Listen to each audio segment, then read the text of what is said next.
سازش۔ چند دن بعد وزیر اعظم کے محل کے ایک کشادہ کمرے میں امرائے سلطنت تازہ صورتحال پر تبصرہ کر رہے تھے۔ طاہر بن یوسف کی تقریریں موضوع بحث تھیں۔ ایک عہدیدار نے کہا، وہ ایک دیوانہ ہے، اس کا علاج اس کے سوا کچھ نہیں کہ اسے گرفتار کر لیا جائے، اور جب خلیفہ کا حکم بھی یہی ہے تو ہمیں سہل انگاری کے کام نہیں لینا چاہیے۔ دوسرے نے کہا، اس نے کسی ایک شخص پر الزامات نہیں لگائے، لیکن بغداد کے لوگوں کی نظر میں ہم سب مجرم ہیں، اس کا تتراک فوراً ہو جانا چاہیے۔ ہمارے لیے سب سے زیادہ تعجب کی بات یہ ہے کہ بغداد کے ہر فرقے کے افراد اس کے گرد جمع ہو رہے ہیں۔ گزشتہ 40 برس سے میں نے شیعہ اور سنی کو ایک ساتھ چلتے نہیں دیکھا، لیکن اب یہ سنا ہے کہ ان کے مکان کے ایک دروازے پر شیعہ پہرا دے رہے ہیں اور دوسرے پر سنی۔ گزشتہ شب چوک مامونیہ میں مناظرہ ہونے والا تھا، میں خود وہاں موجود تھا۔ اس نے قبل از وقت وہاں پہنچ کر تقریر شروع کر دی، اور شاید گزشتہ 2 صدیوں میں یہ پہلا موقع تھا کہ ایک شخص تمام فرقوں کو کوس رہا تھا اور سامعین خاموش تھے۔ اور جب اس نے یہ سوال کیا کہ تم اب بھی بننا چاہتے ہو، تو اکثر نے نفی میں جواب دیا۔ اور اس کی تقریر کے بعد سب سے زیادہ عجیب بات یہ تھی کہ شیعہ اور سنی ایک دوسرے سے بغلگیر ہو رہے تھے۔ اس لیے ہم اسے دیوانہ کہہ کر اپنے آپ کو دھوکہ دیں گے۔ اگر اسے اس وقت گرفتار کیا گیا تو بغداد کے عوام ہمارے متعلق یہ سمجھنے میں حق بجانب ہوں گے کہ ہم واقعی کسی سازش کے انکشاف سے ڈرتے ہیں، اور مجھے یہ خدشہ ہے کہ وہ پرامن طریقے سے گرفتار ہونے کے لیے تیار بھی نہ ہوگا۔ ہمیں جلد بازی کے بجائے تدبر سے کام لینا چاہیے۔ نیا وزیر خارجہ محلب بن داؤد، جو اس سے قبل وحید الدین کا نائب رہ چکا تھا، ایک نوجوان تھا۔ لوگ اس کے علم کے معترف تھے، اور اس کے متعلق یہ بات مشہور تھی کہ وہ بہت دور کی سوچتا ہے۔ وزیر اعظم نے اس کی رائے دریافت کی تو اس نے کہا، میرے خیال میں ہمیں پہلی تقریر کے بعد ہی اسے گرفتار کر لینا چاہیے تھا۔ اب اس نے ہماری کوتاہی سے فائدہ اٹھا کر احمقوں کی ایک بڑی جماعت کو اپنے ساتھ ملا لیا ہے۔ اب اس پر ہاتھ ڈالنا خطرناک ضرور ہے، لیکن بغداد کی بغاوت سے بچانے کے لیے ہمیں یہ خطرہ مول لینا پڑے گا۔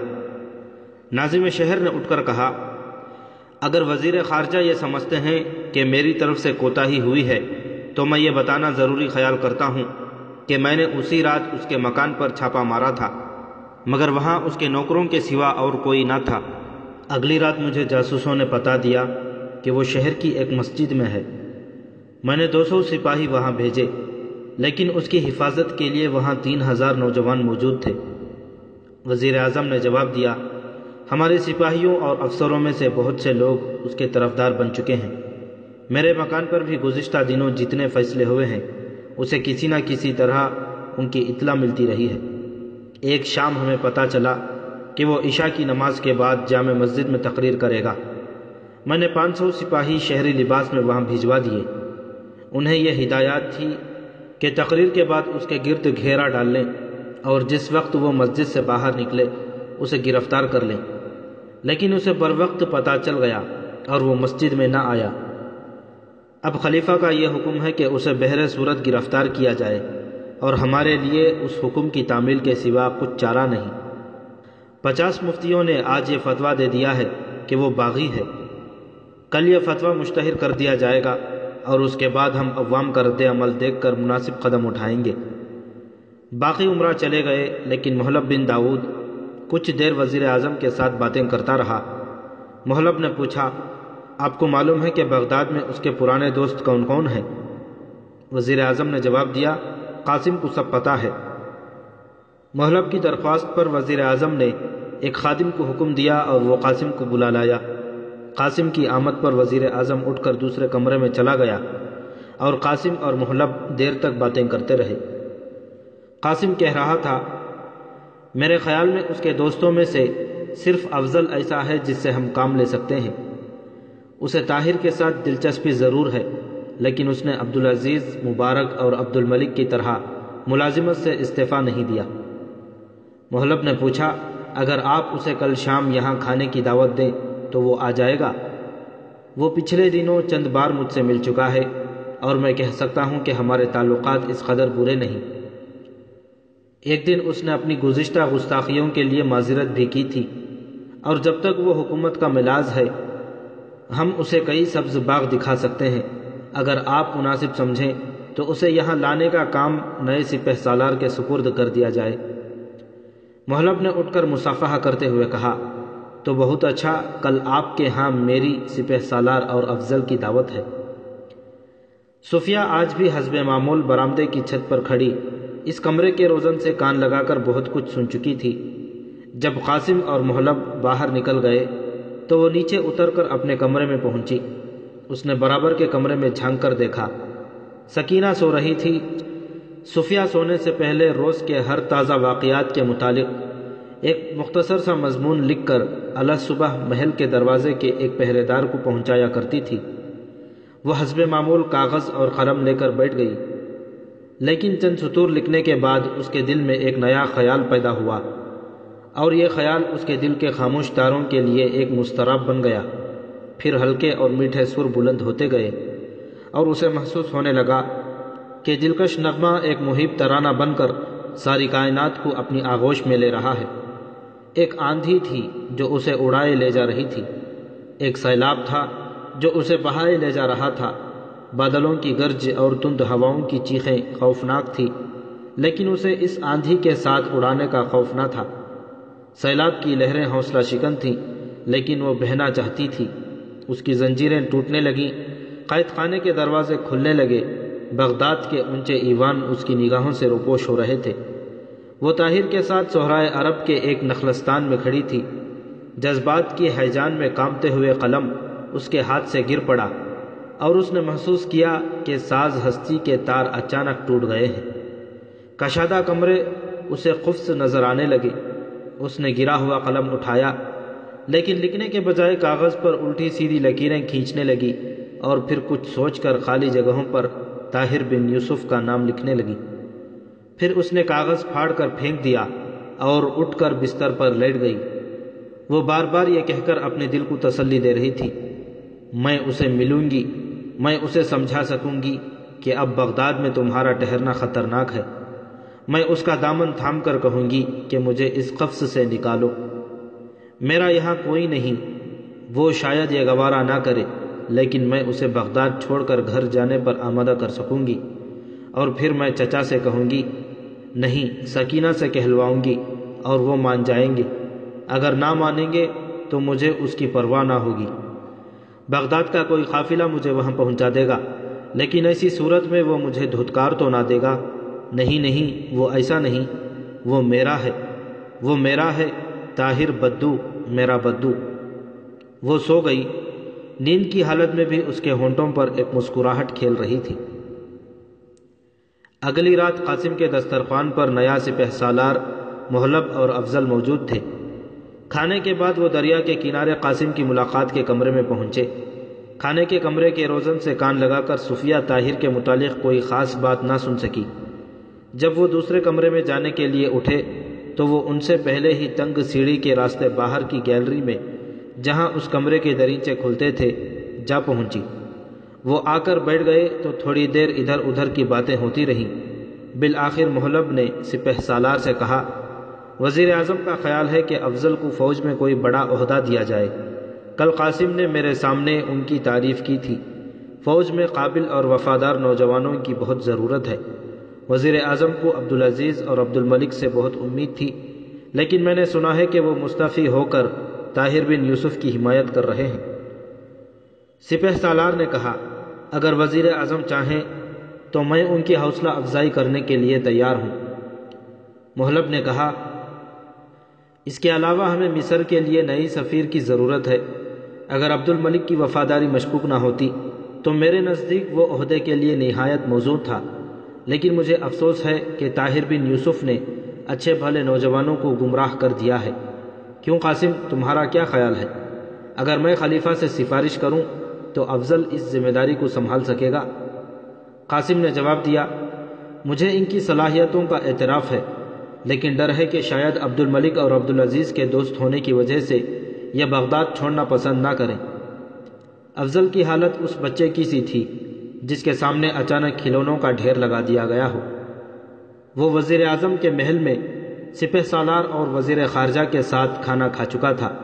بغداد میں اس کے لیے سپہ سالار کا دست راز اور مصر میں اس کے لیے سفیر بننے کے دروازے کھل چکے تھے۔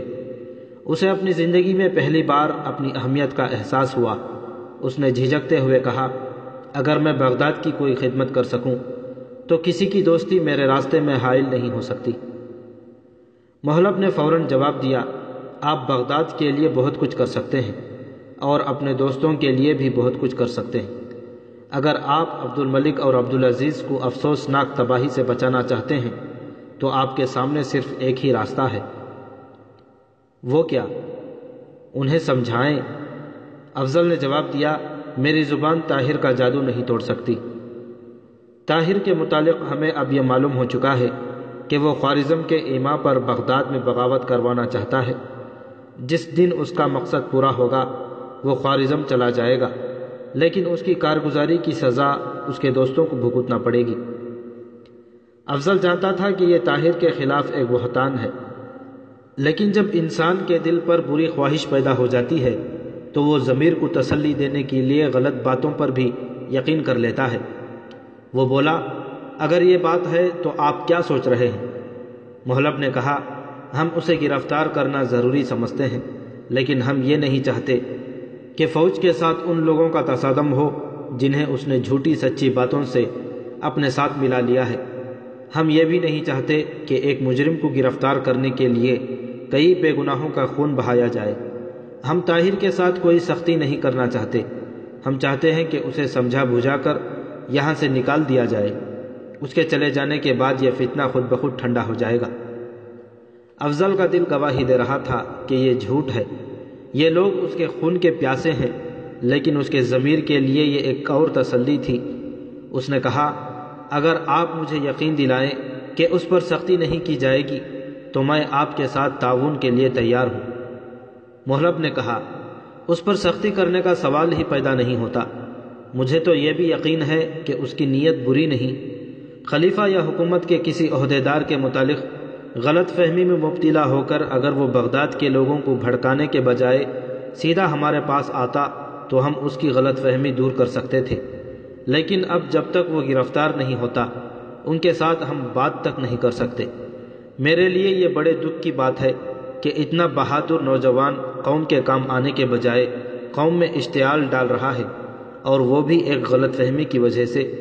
میں نے اس کے ساتھ ملاقات کی کوشش کی، لیکن اس کی خفیہ محفلوں تک رسائی نہیں ہو سکی۔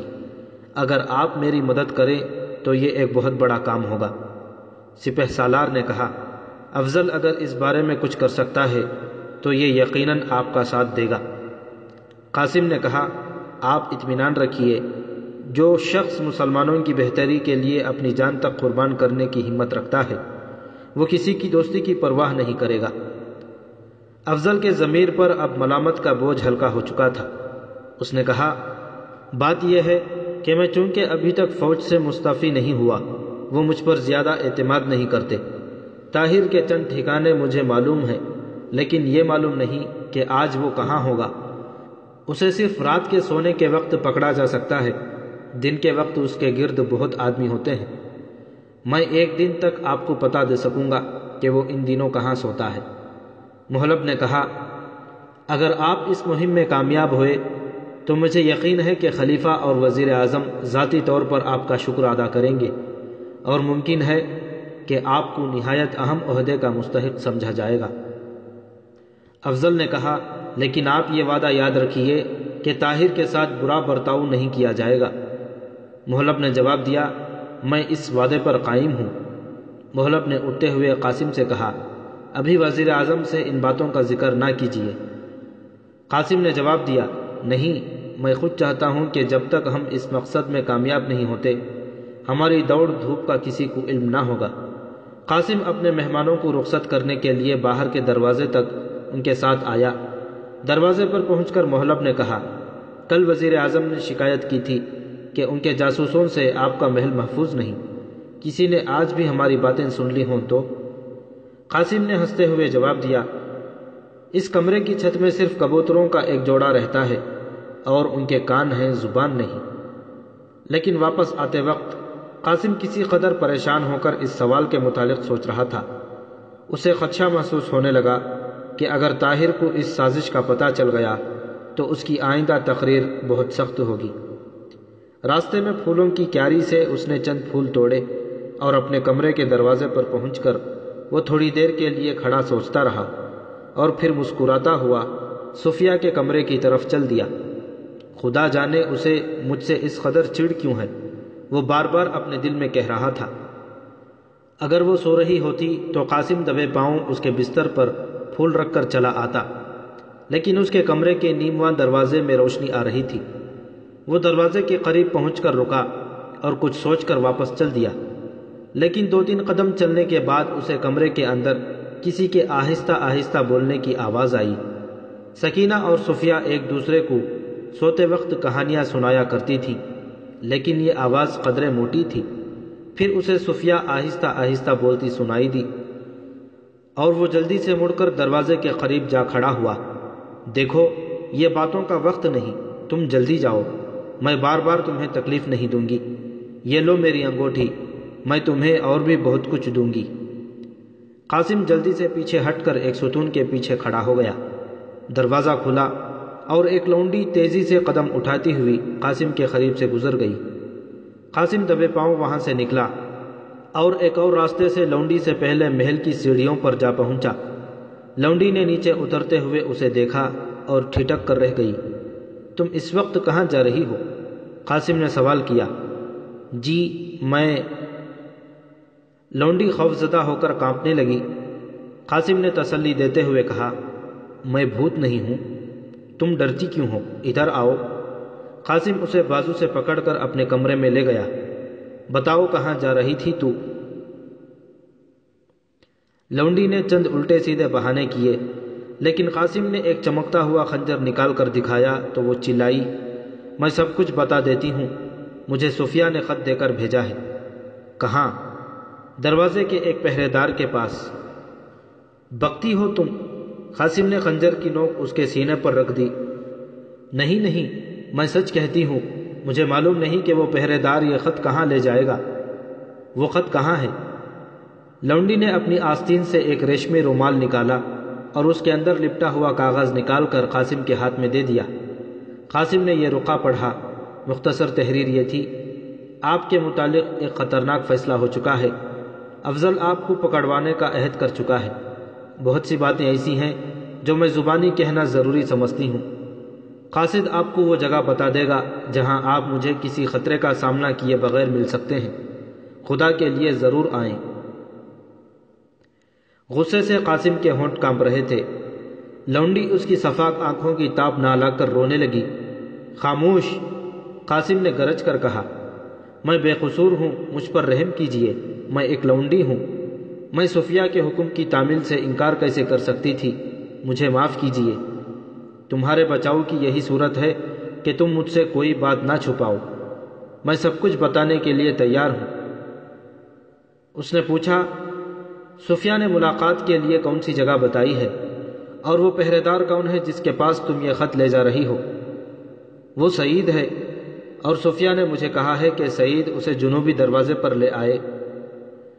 اس سے پہلے بھی کبھی ان کی ملاقات ہوئی ہے؟ نہیں۔ پیام رسانی؟ ہاں۔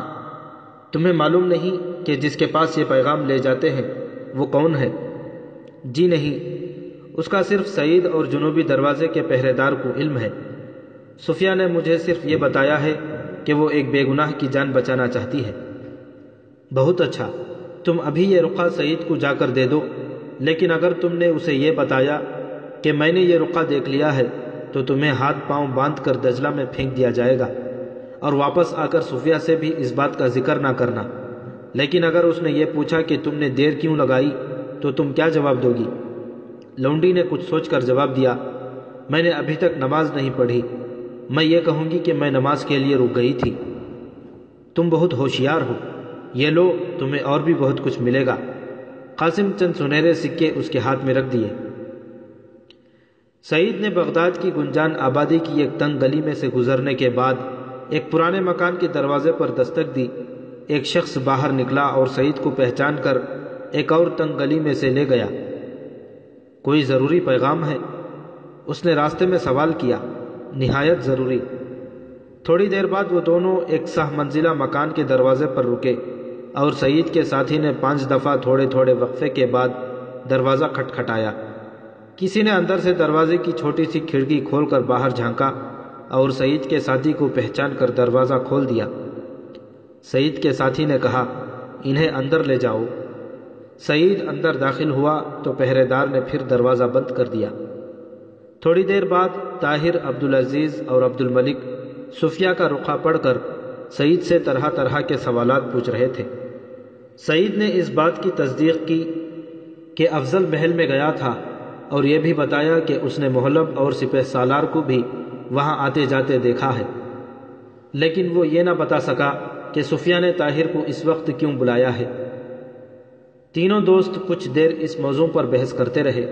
عبدالعزیز کی رائے یہ تھی کہ سپہ سالار، وزیر خارجہ اور وزیر اعظم نے افضل سے ہمارے ٹھکانے معلوم کر کے یقیناً کوئی خطرناک فیصلہ کیا ہوگا، اور صفیہ ایک عورت کی طرح آپ کے مقصد سے آپ کی جان کو زیادہ قیمتی خیال کرتی ہے۔ وہ غالباً آپ سے یہی کہے گی کہ آپ چاروں طرف سے خطرے میں گھرے ہوئے ہیں، اس لیے اپنی جان کی فکر کریں۔ عبدالملک نے کہا، میں اپنی معلومات کی روشنی میں صفیہ کو عام لڑکیوں میں شمار کرنے پر احتجاج کرتا ہوں۔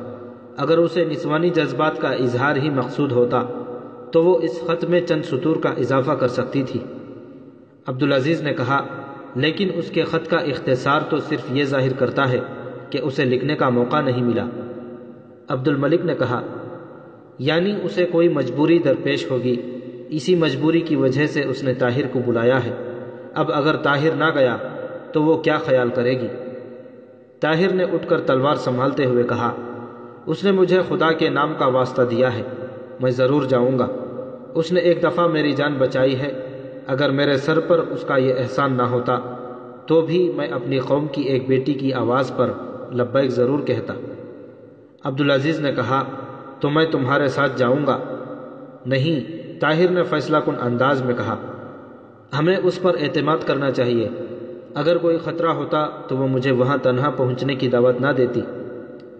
وزیر اعظم کے محل کے جنوبی پھاٹک سے اندر داخل ہونے کے بعد طاہر کو چاند کی روشنی میں صفیہ دکھائی دی۔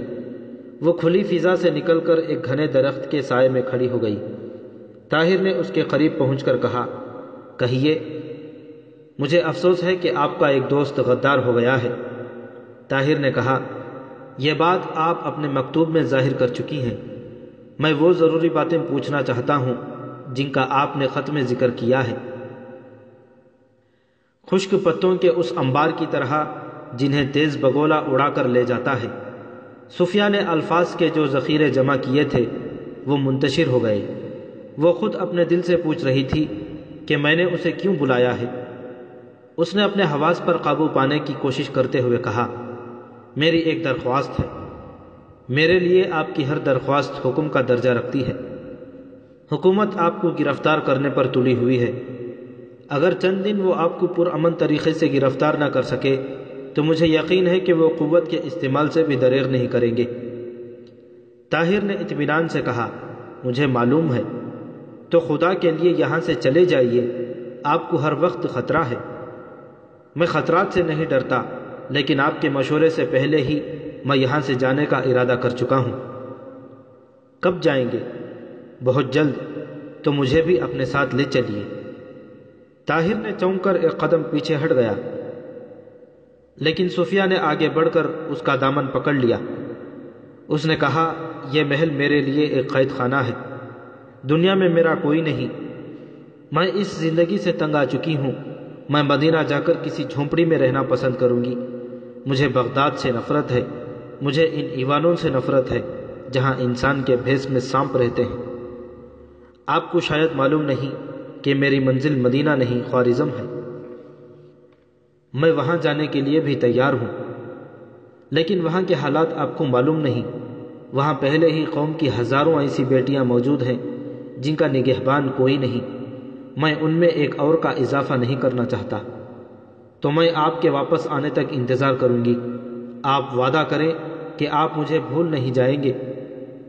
طاہر کو ثریا کا خیال آیا اور اس نے مغموم آواز میں کہا، مجھ سے غلطی ہوئی، میرا خیال تھا کہ آپ کو میرے مقاصد سے ہمدردی ہے۔ صفیہ ایک قدم پیچھے ہٹ کر کھڑی ہو گئی۔ اس نے درد بھری آواز میں کہا، آپ جائیے، میں سمجھتی تھی کہ آپ اپنے دل میں انسانیت کا درد رکھتے ہیں، لیکن آپ خود پسند ہیں، آپ کو صرف اپنی ذات سے محبت ہے۔ طاہر نے کہا، کاش آپ کو معلوم ہوتا کہ میں کانٹوں پر چلنے کے لیے پیدا ہوا ہوں۔ میں آپ کو اپنے ساتھ نہیں گھسیٹ سکتا۔ آپ نے میرے ساتھ جو کچھ کیا ہے شاید میں اس کا بدلہ نہ دے سکوں۔ میری گردن ہمیشہ جھکی رہے گی۔ میں خود پسند نہیں ہوں، لیکن ایک سپاہی کی زندگی میں ایسے مرحلے آتے ہیں جب اسے اپنی زندگی کی عزیز ترین خواہشات قربان کرنا پڑتی ہے۔ وہ کسی کے پسینے کے بدلے خون تک گرانے کے لیے تیار ہوتا ہے، لیکن اسے فرض مجبور کرتا ہے تو وہ اس کے آنسوؤں کی بھی پرواہ نہیں کرتا اور میدان جنگ میں چلا جاتا ہے۔ آپ ایک عالیشان محل میں رہ کر بھی اپنا دم گھٹتا محسوس کرتی ہیں، لیکن ترکستان میں آپ کی ہزاروں بہنیں ایسی ہیں جنہیں اس کھلے آسمان کے نیچے سر چھپانے کو جگہ نہیں ملتی۔ اس وقت میری توجہ کی زیادہ حقدار وہ ہیں، اسلام کی بدنصیب بیٹیاں اپنی عراق، عرب اور مصر کے پرامن شہروں میں رہنے والی بہنوں کو پکار پکار کر یہ کہہ رہی ہیں کہ اگر تمہارے بھائی، شوہر اور عزیز ہماری مدد کو پہنچ سکتے ہیں تو خدا کے لیے ان کا راستہ نہ روکو۔ صفیہ نے اپنے آنسو پوچھتے ہوئے کہا، مجھے معاف کیجیے، جائیے، خدا آپ کی مدد کرے۔ میں نے آپ کو غلط سمجھا، میں ایک عورت ہوں، جائیے۔ وہ دروازے تک اس کے ساتھ آئی۔ سعید کے اشارے سے پہرے دار نے دروازہ کھول دیا۔ طاہر نے ایک بار مڑ کر اس کی طرف دیکھا۔ اس کے چہرے پر بشاشت اور ہونٹوں پر مسکراہٹ تھی، آنسوؤں میں دھلی ہوئی حسین اور مقدس مسکراہٹ جو بیک وقت روح پرور تھی اور حوصلہ شکن بھی۔ آپ مجھ سے خفا تو نہیں؟ طاہر نے جھجکتے ہوئے سوال کیا۔ نہیں، اس نے میٹھی آواز میں کہا، آپ مجھے بھول تو نہیں جائیں گے؟ طاہر تیزی سے قدم اٹھاتا ہوا باہر نکلا۔ صفیہ دروازے میں کھڑی اسے دیکھنے لگی۔ وہ سیڑھیوں سے نیچے اتر رہا تھا کہ اچانک دائیں اور بائیں ہاتھ سے سپاہیوں کی 2 ٹولیاں نمودار ہوئی۔ طاہر تلوار نکالنے سے بیشتر 15-20 آدمیوں کی گرفت میں آ چکا تھا۔ صفیہ نے جلدی سے کہا، سعید تم بھاگ جاؤ۔ سعید اور پہرے دار پوری رفتار سے محل کے ایک کونے کی طرف بھاگے۔ صفیہ دروازے سے نکلی، لیکن قاسم نے آگے بڑھ کر اس کا بازو پکڑ لیا اور کہا، صفیہ تم نے آج بہت بڑا کام کیا ہے، چلو اب آرام کرو۔ اور وہ اس کی آہنی گرفت میں بے بس ہو کر ساتھ چل دی۔ چند قدم چلنے کے بعد قاسم نے رک کر سپاہیوں کو آواز دی، سعید شاید بھاگ گیا ہے، اسے بھی گرفتار کر لو۔ محل کے اندر پہنچ کر قاسم نے صفیہ کو اس کے کمرے کے اندر دھکیل دیا اور باہر سے کنڈی لگا دی۔ واپس آ کر مہلب کے اصرار پر قاسم نے طاہر کو اس کے سپرد کر دیا۔ سعید اور دوسرا پہرے دار محل کا کونا کونا چھان مارنے کے باوجود بھی نہ ملے۔ بالآخر ایک سپاہی نے یہ خبر دی کہ محل کی ایک کشتی غائب ہے۔ اس وقت تک وہ دوسرے کنارے پر پہنچ چکے ہوں گے۔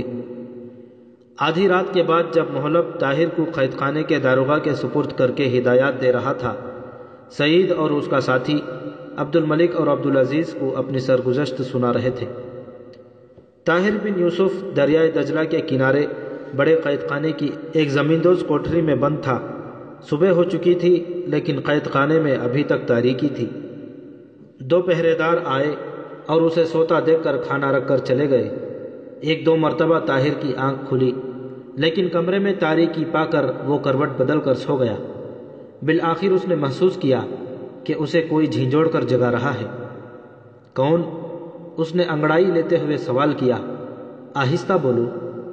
طاہر نے گھبرا کر آنکھیں کھولی اور تاریکی میں غور سے دیکھنے کے بعد اپنے قریب ایک اور آدمی کو پا کر اٹھ بیٹھا۔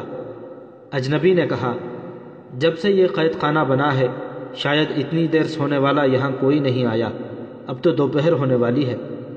طاہر نے جواب دیا، میں کئی راتوں سے اطمینان کی نیند سو نہیں سکا۔ تو اطمینان رکھو، یہاں تم باقی عمر مزے کی نیند سو سکو گے۔ تم کون ہو؟ میں کبھی کوئی تھا، لیکن اب تو میں ایک قیدی ہوں۔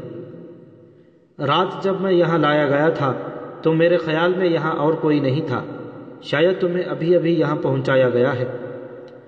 نہیں، میں کئی مہینے سے شاہی مہمان ہوں۔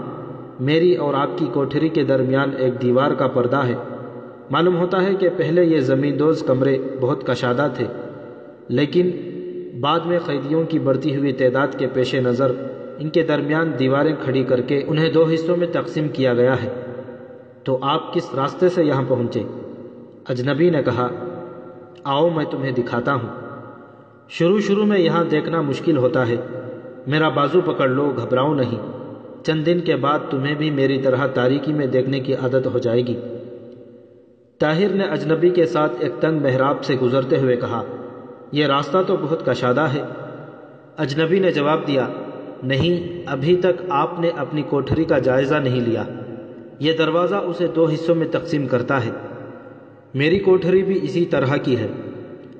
چند قدم اور چلنے کے بعد اجنبی نے جھک کر زمین کی طرف اشارہ کرتے ہوئے کہا، یہ دیکھو، یہ سوراخ میرے کمرے میں جاتا ہے۔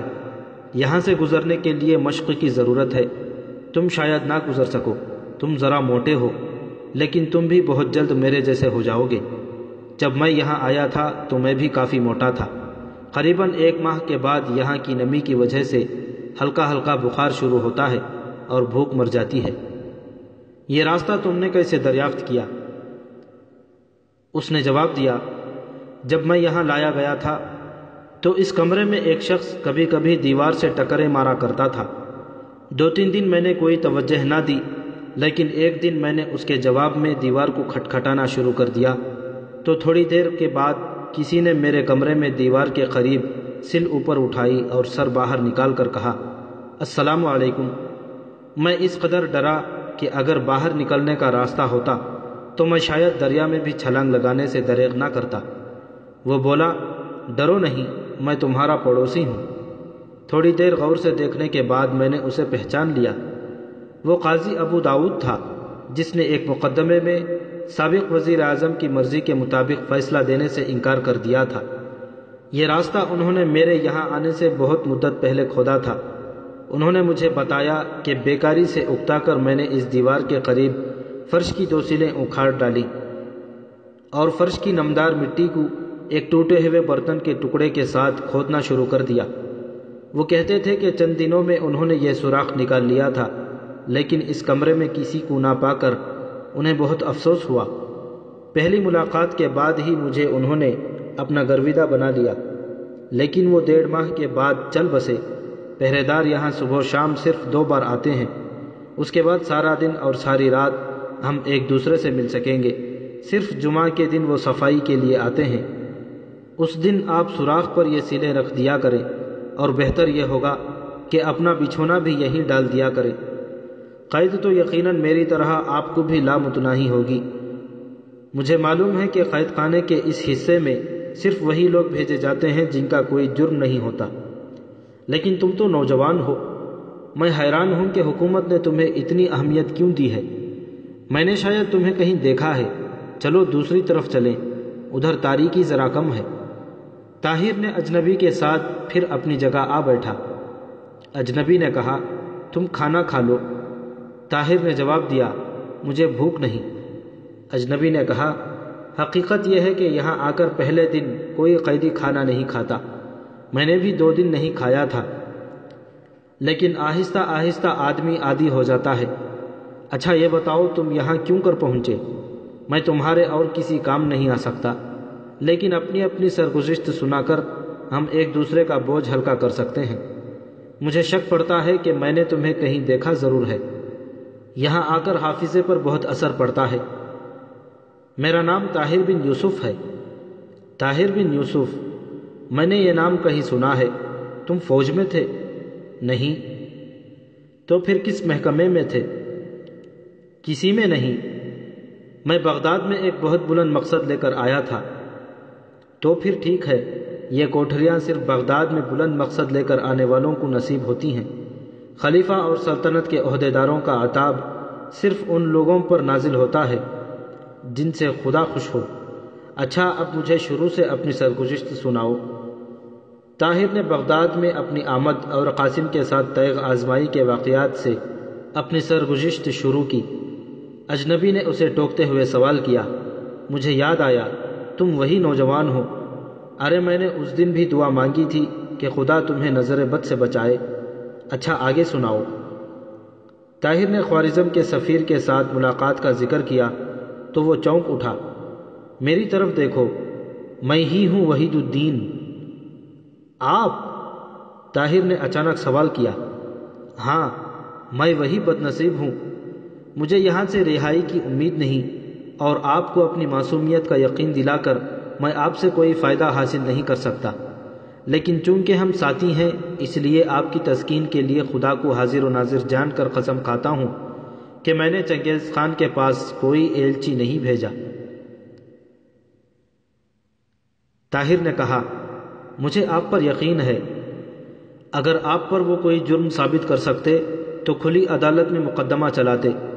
میں صرف یہ جاننا چاہتا ہوں کہ آپ کو کب اور کیسے اس قید خانے میں بھیجا گیا۔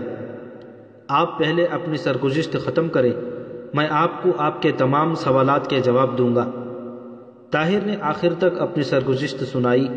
وحید الدین کچھ دیر گہری سوچ میں اس کی طرف دیکھتا رہا، بالآخر بولا، اب میں آپ کے سوال کا جواب دیتا ہوں۔ آپ کی سرگزشت سننے کے بعد میرا یہ شک یقین کی حد تک پہنچ چکا ہے کہ میں محلب بن داؤد کی سازش کا شکار ہوا ہوں۔ یہ شخص بغداد میں چنگیز خان کے سفیر کا ملازم تھا۔ شہزادہ مستنصر کی سفارش پر میں نے اسے اپنے دفتر میں رکھ لیا۔ جہاں تک علم کا تعلق ہے، میں اب بھی اس کی تعریف کیے بغیر نہیں رہ سکتا۔ اپنی عمر کے لحاظ سے وہ بہت ہوشیار ہے۔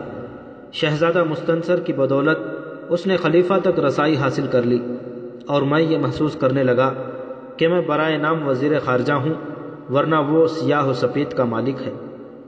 اگر میرے دن اچھے ہوتے تو میں پہلے ہی مستعفی ہو جاتا، لیکن میرے مقدر میں یہ ذلت تھی۔ میں نے ایک دو دفعہ اسے مستعفی ہونے کے لیے کہا، لیکن اس نے خلیفہ کے پاس شکایت کی۔ خلیفہ نے مجھے ڈانٹا۔ اس کے بعد میں نے اس کی طرف سے آنکھیں بند کر لیں۔ چنگیز خان کے عروج کی داستانیں مشہور ہوئی تو اس نے مجھے مشورہ دیا کہ اس کے ساتھ دوستانہ معاہدہ کر کے خوارزم کے خلاف متحدہ محاذ بنایا جائے۔ میں نے اس تجویز کی مخالفت کی اور وہ بھی چپ ہو رہا۔ میں نے وزیر اعظم سے کئی بار شکایت کی کہ یہ شخص خطرناک ہے، لیکن اس نے اس بات کی پرواہ نہ کی۔ ایک دن مجھے خلیفہ نے بلا کر یہ حکم دیا کہ میں چنگیز خان کے نام دوستی کا پیغام بھیجوں، لیکن میں نے یہ عذر پیش کیا کہ موجودہ صورت میں ہمارے کسی ایلچی کا خوارزم کی حدود عبور کر کے قراقرم پہنچنا ممکن نہیں۔ اگر وہ راستے میں پکڑا گیا تو دربار خلافت کی بدنامی ہوگی۔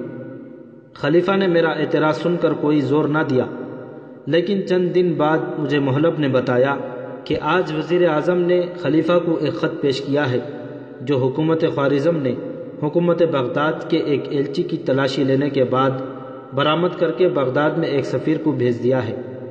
اس نے مجھے یہ بھی بتایا کہ اس خط پر میرے دستخط ہیں، اس لیے مجھ سے باز پرس ہوگی۔ بہتر یہ ہے کہ میں روپوش ہو جاؤں، لیکن میں نے اس کا مشورہ قبول کرنے سے انکار کر دیا اور کہا، چونکہ میں نے ایسا خط نہیں لکھا اس لیے مجھے باز پرس کا ڈر نہیں۔ میں ابھی خوارزم کے سفیر، وزیر اعظم اور خلیفہ کے سامنے یہ معاملہ صاف کرتا ہوں۔ لیکن میں جب مکان سے باہر نکلا تو 8-10 سپاہی اور کوتوال دروازے پر کھڑے تھے۔ محلب کے اشارے پر مجھے گرفتار کر لیا گیا۔ اب مجھے یقین ہے کہ محلب نے میرے جعلی دستخط سے یہ خط بھجوا دیا تھا، اور خلیفہ کا میرے بعد اسے وزیر خارجہ کا عہدہ دینا یہ ظاہر کرتا ہے کہ یہ سب کچھ خلیفہ کے حکم سے ہوا۔ وہ بدنامی کے خوف سے مجھ پر مقدمہ چلانے سے ڈرتے تھے، اور خوارزم کے سفیر کو تسلی دینے کے لیے انہوں نے مجھے یہاں بھیج کر مشہور کر دیا کہ مجرم کہیں روپوش ہو گیا ہے۔ تو آپ کے خیال میں وزیر اعظم اس سازش میں شریک نہیں؟ اگر وہ اس سازش میں شریک ہوتا تو میرے ساتھ محلب کو بھی یہاں ہونا چاہیے تھا۔ میں تو سمجھتا ہوں کہ میری گرفتاری کا بھی اس کو علم نہیں، ورنہ میرے خلاف کھلی عدالت میں مقدمہ چلاتا۔ میں یہ مانتا ہوں کہ وہ پرلے درجے کا جی حضور ہے، لیکن اسے تاتاریوں سے نفرت ہے اور وہ خوارزم کے ساتھ دوستانہ تعلقات رکھنے کا حامی تھا۔ اس کی سب سے بڑی کمزوری صرف اپنے نالائق بیٹے سے محبت ہے۔ طاہر نے کہا، لیکن خلیفہ نے چنگیز خان کو پیغام بھیجنے کے لیے آپ کا نام استعمال کیوں کیا؟ وہ آسانی سے آپ کو نکال کر محلب یا کسی اور آدمی کو علیہ کار بنا سکتا تھا۔ یہ اس لیے کہ ایلچی کے پکڑے جانے کی صورت میں کسی ایسے شخص پر حرف آئے جس کی خدمات کی خلیفہ آئندہ کے لیے ضرورت محسوس نہیں کرتا۔ میرے متعلق خلیفہ کو یہ یقین ہو چکا تھا کہ میں ایسے معاملے میں رازداری سے کام نہ لوں گا،